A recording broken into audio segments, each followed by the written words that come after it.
The Tech It Up Talk podcast aspires to educate, inform, and inspire educators from teachers to school leaders on tips, tools, and resources to support the integration of technology into classroom instruction. You ready? Here we go.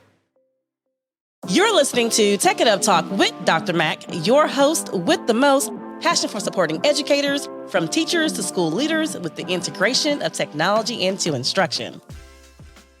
Ladies and gentlemen, welcome back to another episode of Tech It Up Talk. In today's episode, we're going to have an exciting one as we'll be discussing revolutionizing instruction through the SAMR framework. Our aim is to bring you valuable insights that will empower educators and educational leaders to create meaningful learning environments, ultimately making a significant impact on student performance. And today, we have a phenomenal guest with us, someone whose journey in education is nothing short of inspiring. Our esteemed guest today brings a wealth of knowledge and expertise to the table, and I can't wait to explore. Thank you, Dr. Mack, for having me. My name is Dr. Coleman, and I am so excited to be here. A little bit about me is that I am currently an assistant principal, a best-selling author, national presenter, and I've done many things in education as far as curriculum writing, academic coaches, and being an academic coach and different things of that nature. My journey started as a teacher in third grade, and I thought that, the best way to revolutionize how students should learn is through technology.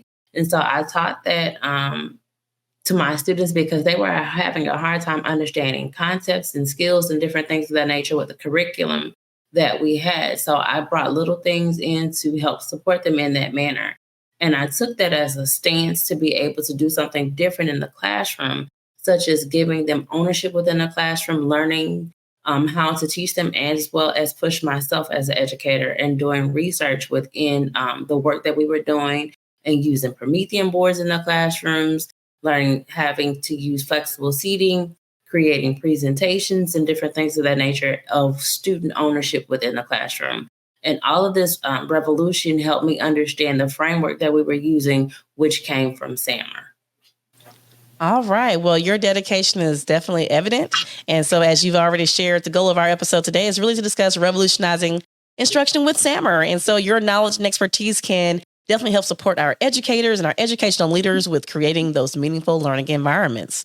And so, Dr. Coleman, my first question for you is, for our listeners who may not be familiar with SAMR, or maybe this may be new to them, maybe they heard of it before, I'm not sure completely what it entails. Can you explain SAMR as a model in simple terms, and how it can be used to guide technology integration?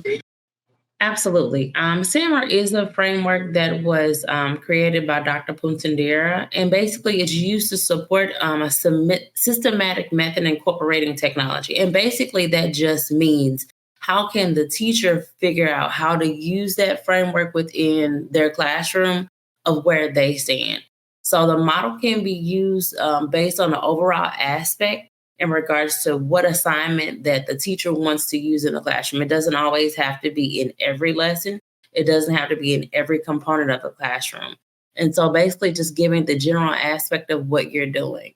So basically the teacher can decide of the 4 parts of what SAMR definitely means. And that is S is for substitution, A for augmentation, M for modification, and R for redefinition. And a little later, we'll go into detail of how to use those things in the classroom on those each parts of where the teacher is, but basically just first deciding where does the teacher fall in regards to SAMR and how we're going to get that comfortability down first, and then moving it into the teaching aspect within the lessons for the student. Okay. And so can you go ahead and provide us with some examples of how teachers have successfully implemented SAMR? Yes, definitely I can. So just in the manner of how teachers have done it. So basically with SAMR, if you are using it on the substitution model, that is where there's no functional change in regards to technology. It's just a direct substitute. The A, the augmentation, is where basically there's a functional improvement with technology being a direct substitute. And M is the modification, where a task is basically to redesign what is happening when you're using the technology. and R is definition of where the creation of new tasks are created in regards to that. Would you like for me to go ahead and give you actual teacher examples of what they were doing as well, to just kind of give you just some more examples of that? Yes. Okay. Yes, go for it. Definitely. So I can think of teachers that I've actually coached in regards to this. And so in one manner, there was a teacher who was in the modification phase. So she figured she was able to use technology in her classroom and to do all the great things. And so she decided to use Google Classroom and Schoology as a way to approach those tasks in her classroom, such as messaging students, tracking her grades, creating calendars, creating assignments. And so this basically allowed the educator to be able to be on the level to differentiate what was happening in her classroom, as well as giving her students accountability in the classroom, to where it wasn't just on her, but it was on them as well. And she was also a person that came into a state of duality of the teacher, of being able to know that this was a new approach of them approaching and engaging in the learning at the same time. She knew that she was modifying her lessons to fit the needs of her students, but also to transform them into a bigger place and have a greater audience of what they were trying to do. One other teacher, she was in the last phase. She was in the redefinition phase. And this is where her instructional approach was changing. And she was changing the way teaching was going. She was changing the way thinking was going in her classroom, as far as the tasks and lessons that she was completing before she integrated technology versus what she was doing now. And she had set her students up to where they were interacting with each other. They were listening to each other. They were having voices with each other. So where the students were peer tutoring, they were having daily experiences with their Flipgrids, and Flipgrid is a resource to where students can actually speak to responses and different things. And then the peer tutor could actually respond to that student who has responded on Flipgrid. They were using Google Hangouts or Google Meets, and she was giving them time to be able to be together, work together, and listen to each other, as well as know that their voices meant something to each other. So they were looking for their peers to be able to give them feedback, to be able to socialize, be able to understand that they could communicate in those different ways. This allowed her classroom to grow in so many manners because they were taking accountability and responsibility for themselves and their learning. Yeah, and so implementing like new instructional models often require professional development. How can schools and educators effectively train and support each other to integrate SAMR into their teaching practices? One definite way that they can do that is, one, I would definitely say training the teachers that will come to the campus with district initiatives surrounding with technology integration, taking it step by step, piece by piece. Don't try to do it all at one time. Also collaborating with one another. Don't try to do it all by yourself.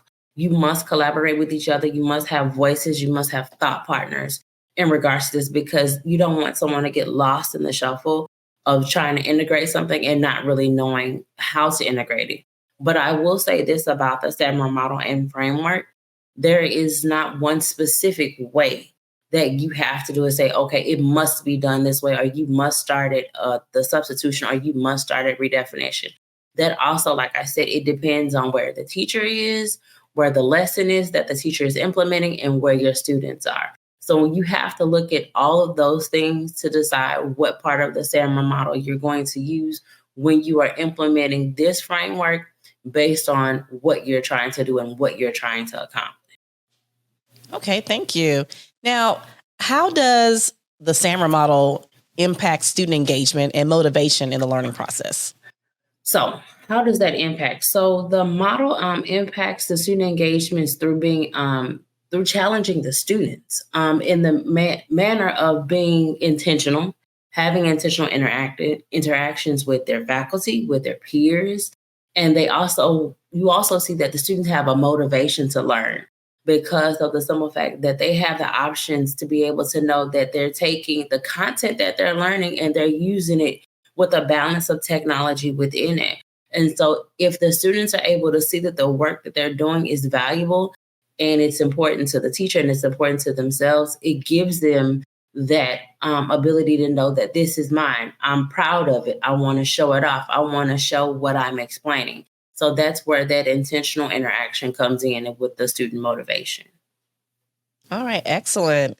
Now, in context with educational equity, how can the SAMR model be applied to ensure that all students, regardless of the background, have access to transformative learning experiences? Okay, so not every element in our classes has to be transformational, okay? In some cases, I will say students will, turn in a computer document essay instead of having it handwritten on a paper, okay? That's, pretty acceptable. Other times, you really want students to have the interactive element to where you're getting them to where they're working with people across the class, maybe across different programs, institutions. But again, that goes back to collaboration within the field to making sure you're producing the content the way that you want to, which also fosters critical thinking. The SAMR model can definitely be aligned to ensuring that all students can have access to that transformative learning by the teacher creating that space in regards to the students learning how to think about what their experimental learning, will be when it is necessary. The learning process can be for students in regards to how you want to scaffold, the process before adding the technology to the classroom. A teacher can gain this by following different questions through that model of each phase. So if you're the teacher and you're trying to figure out where to start, questions that I would think that you would ask yourself is like for substitution. What are you going to gain when I replace this task with the new technology? Or augmentation. What features might improve the task? Or modification.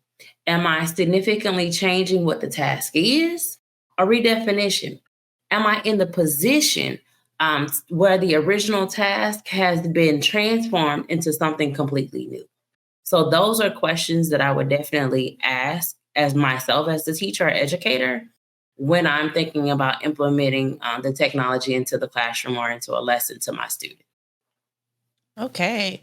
And now let's move on to advice for educators. So if someone's looking to start integrating or just move and shift along the spectrum of SAMR into their teaching or even coaching, what advice would you give them? And then are there any specific steps or resources that they should consider for implementation? So advice that I would definitely give is for a teacher who is starting this integration process, the teacher needs to determine where they are, as I've stated already, in regards to that framework. Once the model is determined, or once the teacher determines where they are, they can find examples of what technology they want to integrate, such as instead of using a regular paper document, you can use a computer or a slide presentation created from that paper document. Resources to consider would be just to start with something simple, such as Google Classroom or Schoology as a way to communicate with students in the classroom, as well as to house documents for information for students in the classroom. One other definitely thing I would do when you're starting this process, don't go over maybe 1 to 3 different resources within that. So you're not overwhelming yourself, because you want to make sure that you're able to master those 1 to 3 resources first before trying to add something else on, and just give yourself at least 3 to 6 weeks within that new link or new technology that you're using and seeing how it's progressing before adding on something else. Well, let's go ahead and move on to our next segment that I like to call Get Your Tech Together. And you kind of let us in with the technology tool that, that they may be using. So what are some must-have tools that educators should have in their toolbox to support implementation of SAMR model? I would definitely, for each part or each phase of the model, I would do specific things or have resources, such as for substitution, I would use Google Drive or Microsoft Documents, Google Forms in regards to taking assessments or for surveys online to take a poll. The third one would be Jamboard or Padlet instead of, using paper. So again, as I've stated, in the earlier segment, using only maybe 1 to 3 different things to use and gradually increase. Augmentation, I would again go with Google Slides, Google Documents to collaborate with your peers for editing and highlighting on a document, as well as sharing digital notes. Modification, I will use collaborations for tools to design and or possibly like submit a project such as Google Draw. Second thing I will use for modification would be like combining audio, video, and text in a presentation as a formative or summative assessment. Again, keeping it 1 to 3 different things that I would use in each part or each phase of the SAMR model. Finally, for redefinition, I would use designing projects that allow for differentiated instruction based on your time, your space, your place, and your need, using collaborative mind maps and presentations based on interactive feedback to where students are sharing projects, they're learning from other students, even maybe from across the world or other websites or blogs. All right. Thank you for that. So as we kind of wrap up our conversation, I want you to share with our listeners, what are your top 3 tips to take away about using SAMR as a framework? My top 3 tips.